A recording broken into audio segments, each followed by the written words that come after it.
فاتح لايف أمام آلاف الناس وفجأة يصير معك هذا الموقف أو هذا الموقف، راح تضطر ولا إراديا بإنك تكشف شخصيتك الحقيقية. اليوم راح نشوف مشاهير اضطروا إنهم يكشفوا شخصياتهم الحقيقية بعد المواقف اللي صارت معهم. أنا XO2، أتمنى إنك تحط لايك وتشترك بالقناة. والآن خلينا نبدأ مع أول ستريمر معنا لليوم، الستريمر دوغ دينيس، واللي كان فاتح بث طبيعي ويتكلم مع متابعينه، ولكن فجأة سمع صوت شخص وكأنه يقتحم بيته.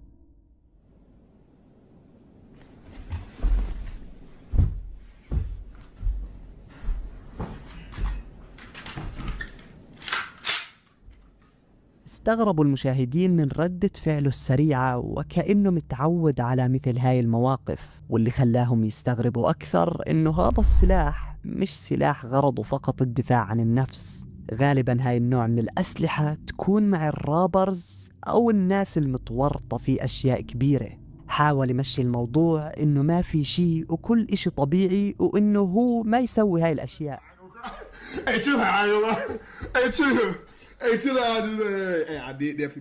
ولكنه في نفس الوقت كان متوتر ومستعد لأي حركة جديدة تصير في البيت. ما تنسوا إنه جهز سلاحه. ننتقل للستريمر سبيد، واللي كان يحتفل بمناسبة 600 ألف مشترك في بث مباشر، ولكن والدته دخلت الغرفة وكان أبدا مش عاجبها الوضع، وفي نفس الوقت هي أصلا ما كانت حابة فكرة سبيد في اليوتيوب. في هاي اللحظة حس سبيد بالإحراج، ولكنه أصر إنه يستمر وما يسمح للموقف إنه يأثر فيه. You know what, bro? You know, hell no. 600K! 600K! Mom, come on. I don't give a All right, okay, all right. All right. I'm gonna be on the recording. Okay, all right. Damn. This is embarrassing. I'm not gonna lie. That was embarrassing. I don't even want to get hyped no more. Chad, I'm sorry. I gotta end this. بالآخر وبعد الضغط الكبير سبيد سكر البث تماما. سبحان الله، إمه ما كان عاجبها شغل سبيد باليوتيوب، والآن سبيد عنده فوق 30 مليون مشترك. وأكيد والدته الآن غيرت رأيها بعد نجاحه الكبير من وراء شخصيته المجنونة، ولكن شخصيته المجنونة ما راح تنفعه في كل المواقف لأنها ممكن توديه للسجن. في الموقف الثاني لسبيد، واللي اضطر فيه انه يكسر شخصيته المجنونة ويتصرف بشكل طبيعي علشان ما يروح ورا الشمس. I got a question for you. English or Spanish? Both. I'm sorry. Yeah. I'm sorry. Yeah, I'm sorry. I'm sorry.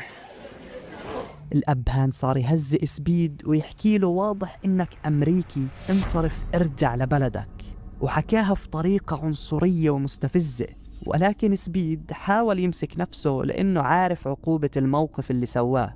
إذا قرر الأب إنه يشتكي على سبيد بإنه يأذي الأطفال، أقل العقوبات بالدولة الأوروبية اللي هو فيها إنه يتغرم غرامة مالية، ينسجن لمدة قصيرة، ويترحل من الدولة فوراً. ولكن اللي ما حسب حسابه إنه المصور أيضاً أمريكي وحس بالإهانة، وهان صار التصعيد. Yo, I did not try to make your baby cry. I just said it was an accident, bro. I'm sorry, bro.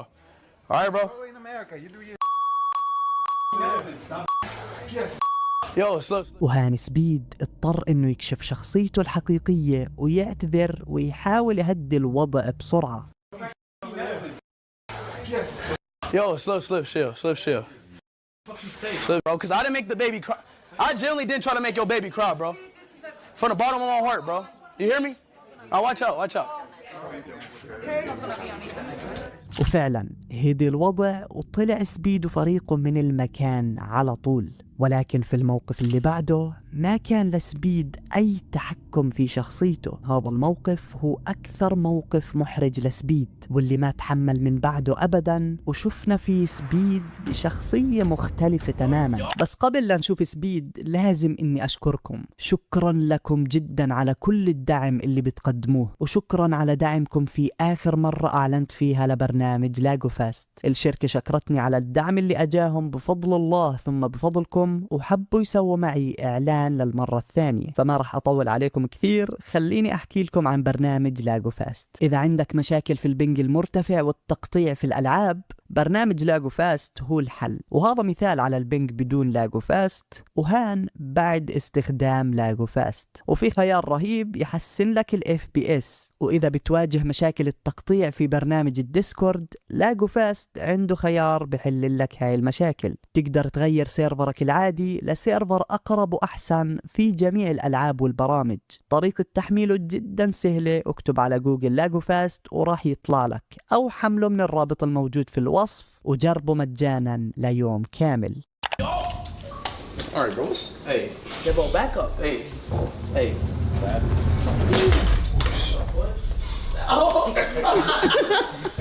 كان سبيد والستريمر كاي يلعبوا لعبة فيفا، وصار بينهم شخصنة ومزح خفيف، ولكن الأمور بدأت تتصاعد بينهم وفجأة Yeah, bro, back up. Hey.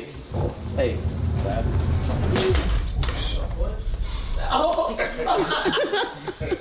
You ready to record the phone? Bro, who? It's like, I don't even need security, man. You don't? Nah, hell nah, bro. Oh, okay, all right. This is my little brother. Man, bro. Chill, bro. You don't gotta fight. You gotta make a hit. My fault, bro. At least I got a fire angle. What happened, bro? He's mad because I flung him. سبيد لما حس بالإهانة أمام البث المباشر ما عرف يخبي غضبه وحزنه في نفس الوقت، واللي شفنا سبيد بشخصية جديدة تماما لأول مرة نشوفه فيها. الموقف كان محرج كثير، ولكن مش أكثر من الإحراج اللي صار مع الستريمر رونالدو بعد ما أكل كف من شخص معضل أمام البث المباشر. كان الستريمر رونالدو يبث وهو رايح للنادي بشكل طبيعي، ولكن مش أي نادي، النادي الخاص بالمشهور المعضل برادي. المشهور برادي كأنه أبو ربيعة ولكن تبع الأجانب. وصل رونالدو للنادي وقابل المعضل برادي وسلم عليه، وهان فكر إنه برادي عرف إنه مشهور وعنده أرقام كبيرة، وبعدها قرر رونالدو أغبى قرار، واللي هو إنه يمزح مع المعضل برادي. Get up. My hat. Damn, actually? Shit. Oh, help me. Oh, I didn't know that was bad. My bad, bro. Like, actually. No, actually. Put the camera down. Wait. Damn. طلب برادي منه الكاب أكثر من مرة بأسلوب هادي، ولكن رونالدو أصر إنه ينحرج أمام متابعينه وأمام كل الناس الموجودة بالنادي. موقف لا يحسد عليه، ولكن يحمد ربه بإنه ما تم تهديده بالقتل زي ما صار مع الستريمر باريت في آخر موقف عنا لليوم. في هذا الموقف حاول الستريمر باريت إنه يستفز رابر خطير، وبعدها وبشكل فوري تم تهديده بالقتل.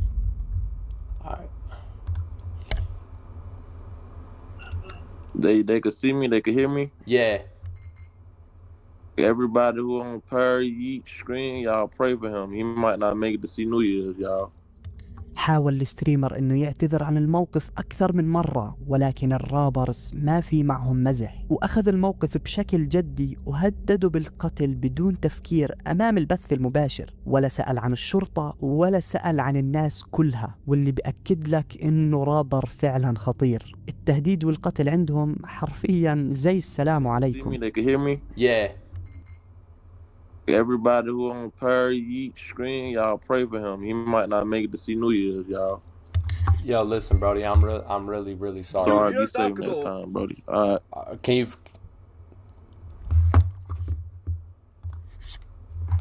Yo, bro.